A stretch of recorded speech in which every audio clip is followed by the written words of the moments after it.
শিশুদের সৃজনশীলতা বৃদ্ধি ও বিকাশের লক্ষ্যে ঝিনাইদহে হয়ে গেল আর্ট অ্যান্ড ক্রাফট এক্সিবিশন। শুক্রবার চারুগৃহ শিশু স্বর্গ স্কুলের আয়োজনে হয় এই এক্সিবিশন।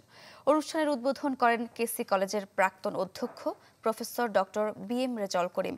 সভাপতিত্ব করেন চারুগৃহ শিশু স্বর্গ স্কুলের প্রধান শিক্ষক আরেফিন অনু। এছাড়াও অতিথি হিসেবে উপস্থিত ছিলেন সরকারি নুরুন্নাহার কলেজের প্রাক্তন অধ্যক্ষ প্রফেসর সুষেন্দু ভৌমিক, আমেনা খাতুন সহ অনেকে।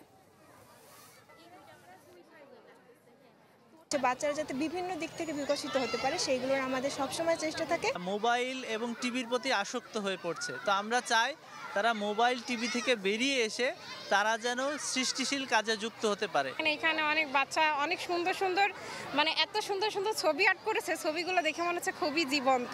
এই শিশুদের আগামী দিন আরও বেশি সুন্দর হোক এবং তাদের এই সৃষ্টিশীলতা দেশকে আরও বেশি উন্নত করুক। তাদের যে ইনোভেশন, তাদের যে এই যে পারফরমেন্স, আমি অভিভূত।